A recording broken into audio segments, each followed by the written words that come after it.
Hi, thank you so much for joining, David. I'm really excited to be hosting you today for the latest episode of the AI adoption playbook. I'd love to start by just having you kind of introduce yourself to the audience and giving them a chance to get to know a little bit about who you are and the work that you do, and then we'll kind of dive into it from there. Absolutely. Thanks for having me, Robin. It's great to be on the podcast. So, my name is David Gildea. I'm a VP of product at Druva, and I specialize in AI. I'm particularly leading AI research and development, which is a super area to be in because it's incredibly topical right now. But I get to just spend a lot of time, reading, researching, and trying to see where AI will be in the next, number of years. What's the future going to look like, and how can we dramatically change customer experience? And so, for those who, for people who aren't aware, Druva is a leading provider of data security and data protection. We protect about 7,500 customers globally. And in the last 2 years, we have launched a number of AI products. And we've seen that, significant adoption. So we've had in the last year, about 3,000 customers using our AI products, with about 10,000 individual users, getting significant advantage from the products in the last year. So, gone through a lot of pain, a lot of interesting, I suppose, conversations about AI and what it's going to do and how it can help customers in the last year. Yeah, really awesome. One of the things that I think is super interesting about the sort of security and AI space is that I feel like there's a lot of debate really in a world about, how much of the security narrative around AI is just sort of fear, uncertainty, doubt style things of like, oh, it's just a new technology and people are just like paranoid about it versus like what are the actually real security threats that kind of people need to think about when they're adopting AI. I'd love to get your sense, especially like living right at the intersection of these two technologies. Like what is, the fear, uncertainty, doubt? What's like the real thing that people should be thinking about? Yeah, it's interesting. At the very start, everyone was really concerned that everyone was going to steal their data and train other data. And there's in reality, there's a very small amount of really valuable data that can be used for training. Most companies spend so much time cleansing the data, and getting down to really important small amounts of data that's hugely valuable. So I think at the very start, everyone was concerned that if they look sideways at AI, their data was going to be stolen and trained on. So I think there was certainly a misconception about that at the start. Now, not to say there wasn't certainly examples where things did happen like that. But for the most part, I think data was very safe. For me, the biggest challenge around security, and it's going to be a real challenge, is AI is going to change how we interact with software. And particularly as we look at things like agentic frameworks and multi-agentic frameworks, where you have agents handing off to other agents. You delegate control to one agent, it delegates control to another. So that entire process of making sure the right controls are in place, the right auditing, you may have an agent that does work and delegates to 50 or 60 or 100 other agents. That's a huge amount to try and get control of and make sure you understand. And it's very different than you delegating to a user in your organization where you have that one username that shows up a lot. So I think that's probably going to be the biggest challenge. We're not there yet from a technical perspective to either, make AI work like that, but also to address the security side of it. And that's just evolving. If you look at the likes of the MCP spec at the moment is evolving with that in mind all the time. Yeah, 100%. One of the things that I think is interesting about the sort of spec side of things is it seems like there have been two big emerging sort of specifications. There's the MCP spec, which I see quite a lot of adoption for now. I mean, I think looking across the adoption of the MCP spec, that a lot of it is in the sort of hobbyist developer mindset, but there is increasingly like enterprise adoption of MCPs. I was speaking to the folks at Shopify recently, and they were saying that like the whole company is like MCP driven now, which is awesome. The A to A spec, I feel like I hear about a lot, but I don't really hear that much on the adoption side of things. So I'm curious, like, what your take is on MCPs versus A to As. Is there a conflict there, or are they like harmonious? If so, if they are harmonious, then why do you think the MCP spec has taken off much faster than the A to A spec? Yeah, it has a feeling of Betamax versus VHS about it. Yeah, both do a really good job, but I think first to market is a clear advantage. And MCP got there first, therefore people adopted it. I think you can immediately see with the A2A spec is that it had in mind the things that MCP didn't address at the very start. So things like agent card, security. There's a lot of components that were there from the start that make A2A really enterprise quality from the very beginning. Now MCP is catching up with that. There's constant updates to the spec. But as we've seen with, an example I would give is the likes of OAuth 2 in the MCP spec. That works for routing BTC type work. You're logging into Google, you're logging into Facebook, etc. But not necessarily if you're in an enterprise where you don't have OAuth flows like that to log into your Workday or Salesforce, etc. They're all managed by the likes of Okta or something else. So I think there's quite a bit of work from the MCP perspective to make an enterprise ready like that. Its adoption has been huge because it's so easy to get started, and most of the clients use MCP. So it's kind of like, wherever the customers are, and they're using clients that are MCP compliant, everyone is going to develop MCP to try and get to those customers as quickly as possible. So does that mean you think the Salesforces and the Workdays of the world will have to increasingly support more of these like OAuth style connectors in their enterprise customers? Yeah, I think it's more like the spec will meet the enterprise authentication rather than the other way around, because it's such an effort to change enterprise authentication, and there's some great, whether it's JWT, there's some great specs already in place like that. So I think moving the specs to meet those is probably easier. There's a lot of tools in place, for that IAM controls, etc. So I think more likely the specs will move towards the other authentication than the other way around. Interesting. So, we talked a little bit about authentication, but I'd love to understand a little bit more deeply from you. Like, what are the big missing pieces in MCP of the authentication spec today? Like, where do you think the spec needs to go in order to be able to serve more of those enterprise like security requirements? Yeah, I think like that. For me, authentication, whether it's authorization or authentication, are the two biggest gaps. I know there's some great pieces there, but so as we develop our own MTP services internally, we're restricted in terms of what we can do, and we have, like any major company, you probably have 1,000 SaaS applications that you use in your organization. So you want to make it as easy as possible without having your user, like we use Okta. So Okta is a fantastic tool. Therefore, we want something that integrate with us and allow any MCP servers internally that are authorized to connect with those services on my behalf and do so properly. So I think that's one major piece that's missing. And the other things like the agent card, as an example, A2A is very much designed for agent to agent, whereas MCP seems to be very much agent downward. So I think agent to agent and multi-agent, both of them need to improve some of the capabilities there. But we're kind of just learning as we go along. We're building the plane as it's flying, AI developing, and we're trying to build the specs to match those as well. Yeah, I see a lot. I mean, like with our customers, one of the things that I've seen a lot is folks trying to struggle with this choice between, like, so giving an agent essentially a human identity. Like, okay, it's not really a human, but you want to register it in Okta as a user and you want to register it, in all of these third party applications. And there are some nice things about that where if you do it that way, it kind of plays better in some senses, like you said, with the existing systems. But then there are places where that tension becomes really acute because although the agent might have a particular identity, you might want the agent to behave differently if it's working with me versus if it's working with you, right? Like, you and I might have different access to the enterprise systems. And so with a human, there isn't really a concept of that, right? You just have the access of the human and you leave it up to the human's judgment, like, should they share this information with David or not? Whereas with an agent, it's a little bit different. People are they don't really trust the LLM to like make those decisions about whether information should be shared or not, like themselves. And so they want more deterministic controls there. But that it becomes tricky because you have to choose between giving up all of the niceties that you get when you sort of just pretend the agent is a human in all of your like identity management frameworks. Yeah, I mean, you've said a lot of really interesting things there. The first thing I'd say is I tend to, when I'm talking to people about AI, say think of it like an agent, like you would your delegation to a person. So imagine if you're booking a holiday and the person you delegate to, and they call it a travel agent, and they book the flight, and they call the hotel, and they book the hotel. You're still interacting with lots of people. They're using your credit card on your behalf. They have access to look at your schedule to decide when to book the holiday for you. So we already have patterns in place, I suppose, to model on that.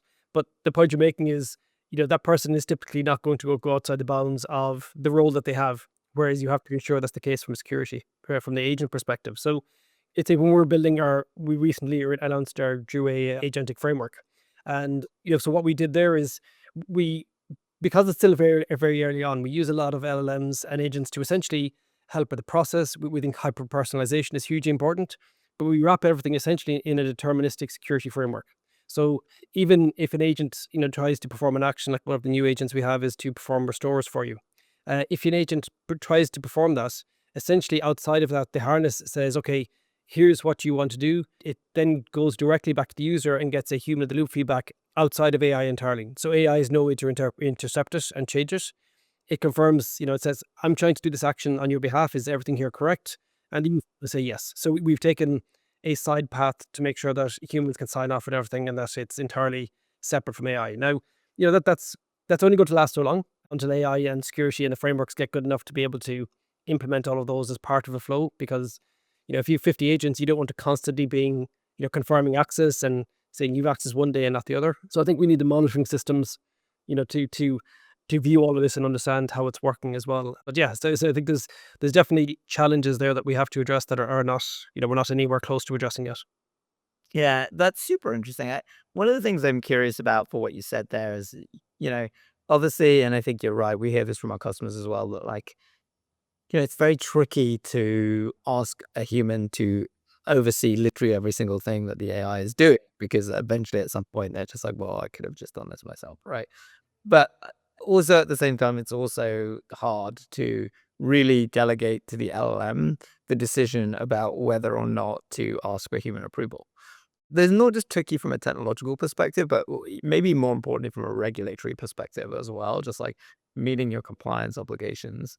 And so one of the things that I'm curious about is like, what is the future of human in the loop?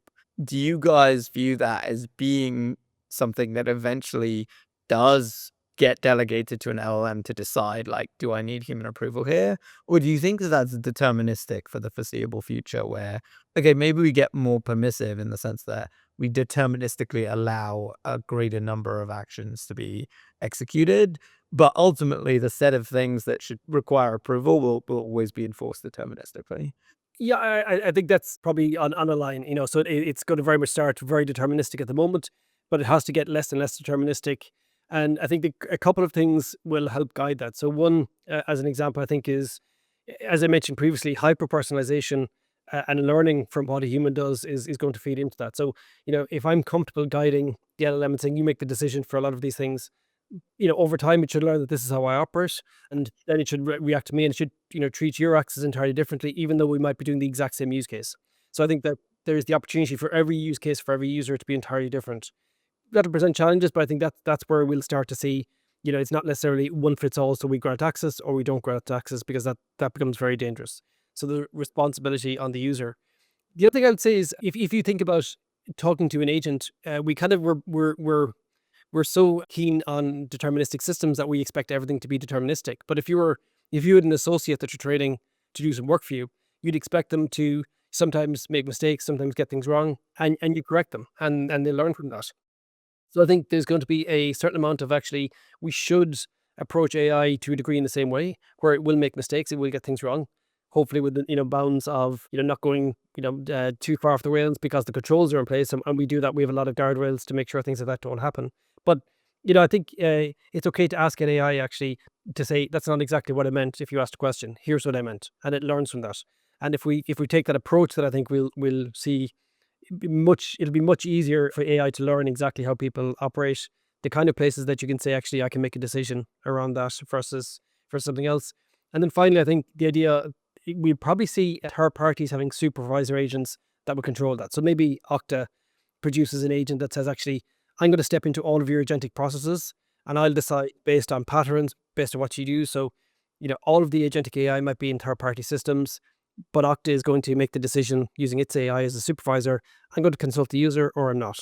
And it'll use everything that they've done in the past to do that. So I think there's opportunity for, having authoritative agents like that who can make security decisions. So it's not necessarily the agent that you're using and not necessarily sitting at the human level, but somewhere in between. Yeah, I mean, that's a really, really interesting perspective. I think it gets at something very deep. So we saw recently that Slack, turned off access to a lot of their internal data for some of these AI companies. And it was curious because ultimately those companies was just using the same APIs that everybody else has been using from Slack for like years. But there was something sort of fundamentally different, at least in the way that Salesforce viewed that access when it was coming from an AI agent, versus it was coming from like some system that had been built by developers.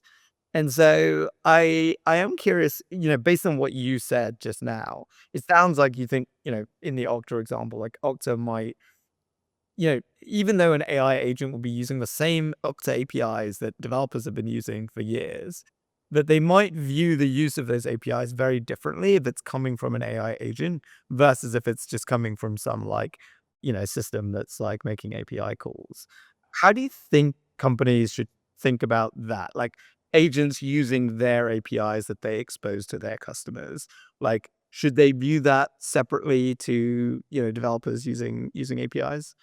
Definitely, I think I'd actually go a step further to say that we currently APIs. AI is using APIs, but I think that's going to change whereby we expose AI or APIs at least or AI layers that make much more sense to AI.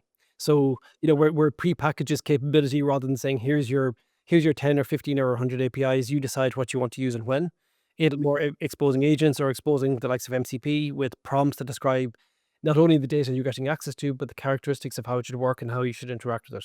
So that I think that will be, we've used APIs now because it's just they're everywhere, so it's a very easy thing to jump onto. But in reality, I don't think they fit. They don't fit very well, and we've seen this. Something we've been working on for a number of years. We've hundreds of APIs. So with hundreds of APIs, AI can struggle sometimes to try and distinguish between creating a backup of a VMware server versus a SQL server, as an example. So yeah, because quite often the only difference in the entire description might be the word SQL or VMware. So, there's not a huge amount of meaning there. So, creating layers and AI layers that are actually focused on providing capabilities to AI, more so than just AI layers that are essentially data that you need to decide how to use. I think that'll go a long way to helping the challenge you mentioned, where you don't necessarily need to distinguish between APIs being used by AI versus developers because they'll actually use the AI layers, and that's where you control exactly what should be happening. Yeah, that's like really, really interesting. I'm still curious to think through at some point, like if those layers are handled differently between when they're being called via an agent and when they're called by a like system, how do you actually distinguish that as the like provider of those services, right? Like do you end up with a mechanism to force a like that allows you to force a end user who's an agent to like authenticate themselves as an agent, or would the agent prefer to just impersonate a human in the way that like, sometimes like scrapers will prefer to just impersonate a human to get around those things? And do we need like captures for APIs? Yeah, I think it's probably almost impossible to do that, and a great example is the likes of Comet from Perplexity, where you have AI using websites, and it's used the website exactly as you would. So, you say, "Well, I can protect my API," but if they can just use a website in the exact same way, it's almost impossible to distinguish, or at least with any degree of certainty. And so if you can't say it's 0 or 100%, you might as well assume it'll always be 0% and then just operate accordingly because yeah, unless you can guarantee you could stop it, then you leave yourself open from a security perspective if you try and enforce it, but can't really do that. So, yeah, at least that's my own thoughts. Yeah, really, really cool. And then one other thing that I thought you said that was super interesting was how with these MCP servers, like documenting the behavior of the MCP server, like next to like the actual functionality that you're providing is like extremely important for the agents to be able to use them effectively. That very much rings true in a lot of what I've seen. But like one of the things that I've also seen that's like pretty complicated is these companies will publish their first party like MCP servers, right? So Asana, for example, has its like first party MCP server that you can plug into ChatGPT, and I think Gmail and some of these other things do as well. But the problem is that not all of these tools are used by the enterprises in the same way. Like one enterprise might be using Asana in one way, and another enterprise might be using Asana another way. So for Asana to be providing the documentation for like how an agent ought to use Asana is actually a bit problematic because Asana's view on how one ought to use Asana might be different for, the customer is, one company or the other.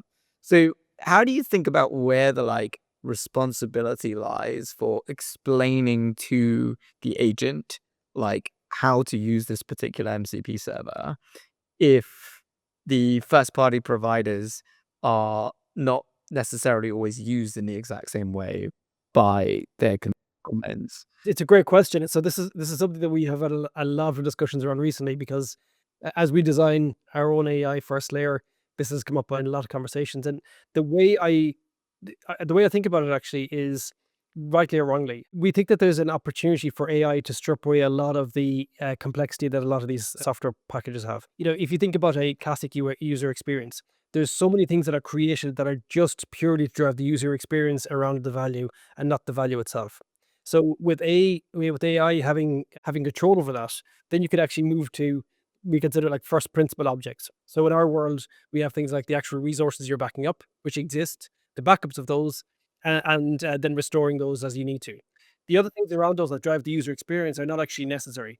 What's examples of that? Well, so maybe like even the buttons that power the interface. We did the tables, how you do sorting, etc. That's because the only interface we've had to work with customers has been the likes of a classic web interface. Now, if we can go with an AI first world where someone might even use the likes of voice, and you don't have the web interface, it frees you up to not have all of the components around that. Lots of APIs are there purely to drive the user experience for that web interface, rather than actually here's the very core value that the product is providing. So I think there's an opportunity to strip away anything that's not really the core value. And if you do that, then actually what you'll find is the customers that are getting the core value, it becomes much easier to align to supporting that for a lot of customers, rather than everyone having a slightly different use case. So an example might be the difference between a compliance user getting reports versus an IT admin who is doing things like security reviews. Now, as far as AI is concerned, really they're asking questions about the data that you have, and that typically is asking questions, understanding the answer you get back, and taking an action on the answer that you get back. That's really all there is to it, regardless of a compliance user saying, "Well, I want data because I'm performing a compliance review," versus an IT admin saying, "I want to see who my do I have MFA enabled for all of my admins?" You're still asking for data, understanding the data, and then taking action on it. So I think there's an opportunity to make things much, much simpler with AI, and forcing yourself, as an example, to use a voice-based interface means you cut out a lot of extra stuff and you focus on the really important value. So yeah, I think we're very much of the opinion in Druva that there's a huge opportunity for customer experience to be dramatically different and dramatically better. And it's a long journey to get there, but that's kind of what we're working towards.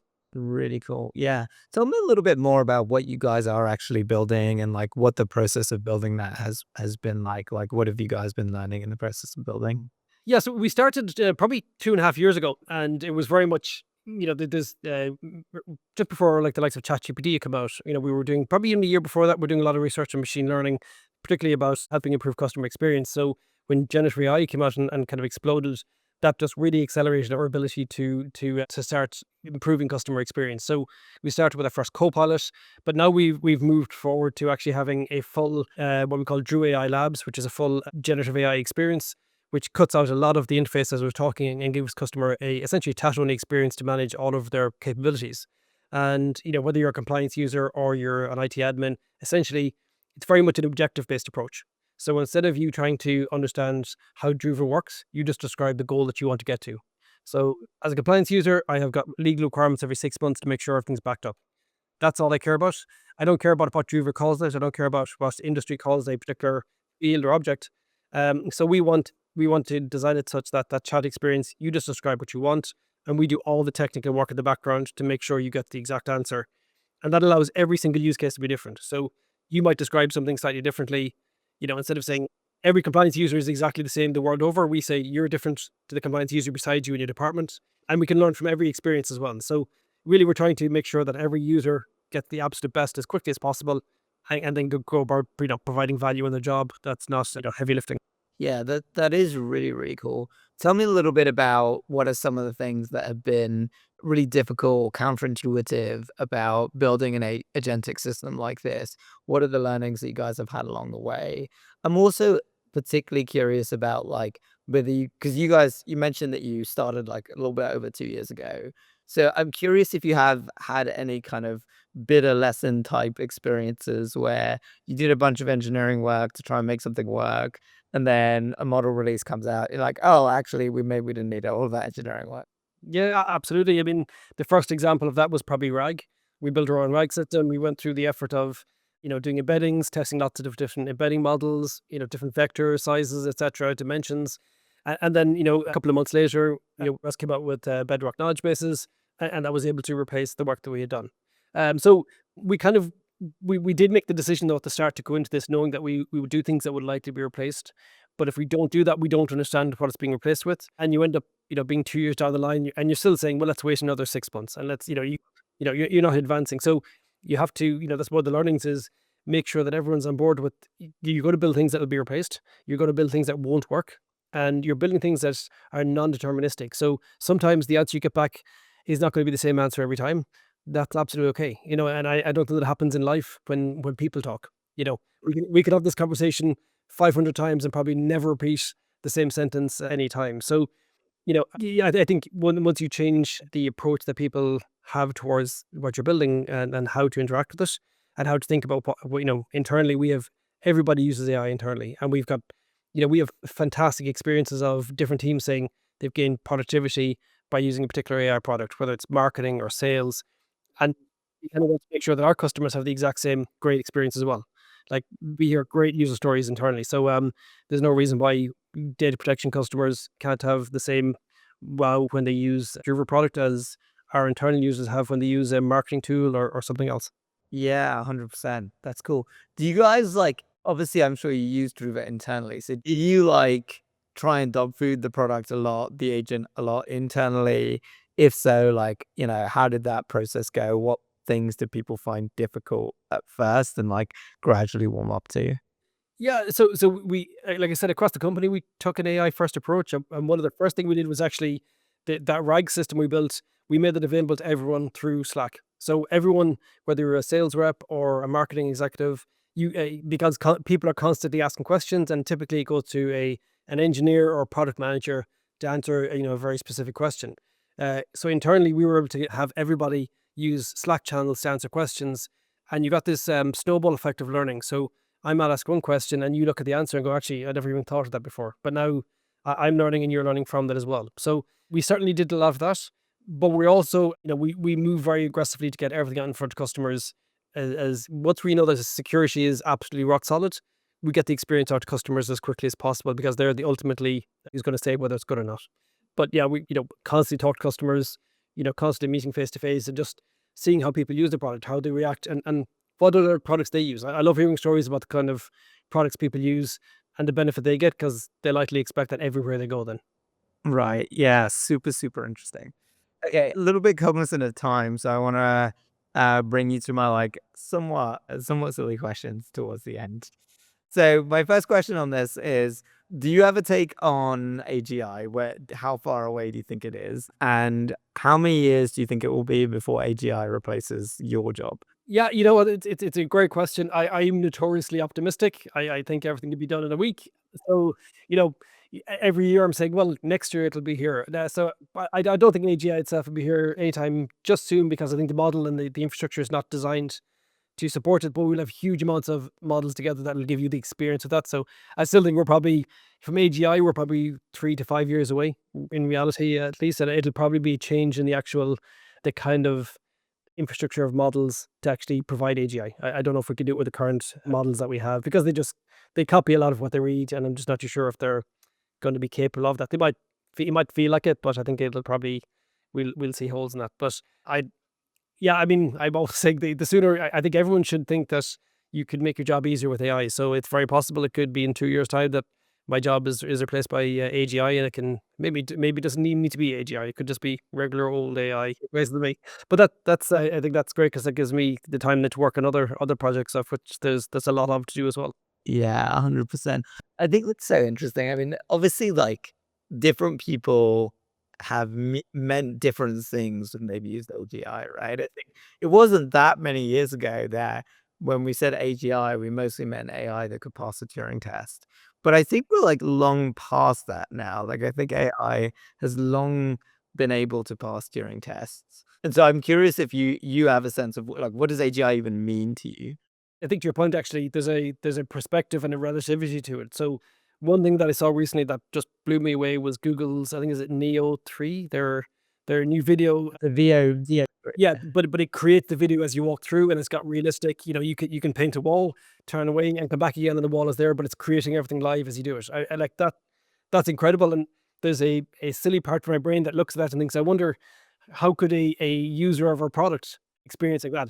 What if they stepped into their IT room or a war room where it was actually generated at runtime, and you've got reports on the wall, and you've got a big red button here to create a backup or whatever it might be. So I think there's going to be very specific pieces like that that'll feel like AGI, and it'll it is like everything else. If it feels like AGI, whether it is or not, that might be good enough. Yeah. We had a really good friend who is a film director who came to stay with us a week or so ago. And we were telling him about that exact thing, VO3. And we went through like a fun little exercise with him where we asked, I forget which model it was, but we asked one of the big models, like, hey, can you write a short screenplay in the style of this director, right? Based on, your knowledge of his existing body of film work. And it writes a little screenplay, like, yeah, a very short one, 2 or 3 minutes. And then we take the screenplay and gave it to VO3 and we were like, can you turn this into a movie in the style of like this director? And so he's watching this movie and he's like, yeah, like really feels like me. It's like it's really, really surreal. And we're not that far away. I mean, I will say that the video definitely had a couple of like glaring technical issues with it where like sometimes like there'd be a thing that like broke the laws of physics happening on screen. But other than that, like, the mood and the atmosphere and the sort of nature of the characters and the cinematography definitely felt like recognizably like the director. Well, what a great way for him to prototype, though. If he has an idea, he can prototype his idea.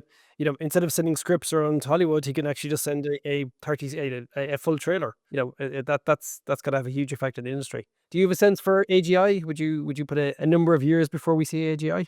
Well, my perspective here has always been like AGI is already here in some sense, right? Like in the sense that if you compare the like ChatGPT or Anthropic's knowledge of all of human knowledge to mine, it's certainly the case that, ChatGPT and Anthropic know a much greater fraction of, human knowledge than I do.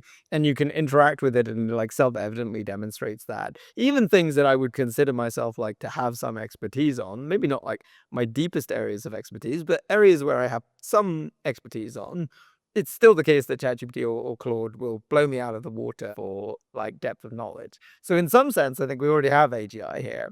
I think the one thing that still feels a little bit missing to me is the ability to create like the human brain has this very, very powerful mechanism of like making decisions about what goes into the reinforcement learning system and what goes into just like long-term memory for a more like retrieval style, you know, memorization. And the models today like don't really have anything like that. They can't make decisions about what goes into the reinforcement learning and what doesn't go into the reinforcement learning. That all of those decisions have to be made by developers or, like enterprises choosing like how their models operate. And I think until we solve that problem, it's unlikely that we'll have what I think of as the next frontier in AGI, which is like human seeming systems. Now, that's one of those things that it's a research breakthrough, right? And it's really, really hard to predict research breakthroughs. It could happen next year, or it could happen like 5 years from now, 10 years from now. And science is just one of those things. It's very, very difficult to like put an exact timeline on it. So I'm very nervous about making specific predictions about when that research breakthrough will feel real. It sounds very like the ChatGPT 4 versus 5 release. It's like, is it a better model? Yes, but people didn't actually feel a connection with GPT-5 like they did GPT-4. So you kind of overshot the wonder and made it technically better, but actually the human connection part of it didn't seem to be as good as GPT-4. So yeah, I think that's probably a great example of that. Yeah, it's a crazy world that we're living in where we have this like unlimited, almost free intelligence that's like, very arguably PhD level in most subjects. And and yet we're still like this isn't good enough. The whole technology feels like people were exposed to it less than 2 years ago in most cases, and yet we still expect so much, which is awesome. Cool. Well, David, thank you so much for coming on. I really, really enjoyed the conversation. Is there anything that you would like our viewers or listeners to check out, or a thing that you want to plug? I'd love to get everyone's thoughts on our new agent framework that we released, Druva AI, last week. So that was a really exciting milestone for us to get agent capabilities out in customers' hands. So yeah, go to druva.com and check out our agent framework. Druva.com. Awesome. Thank you so much, David. Really, really appreciate it. And I hope you have you on again sometime. Absolutely. Thanks very much, Ravan. Appreciate it. Thank you. Cheers. Take care.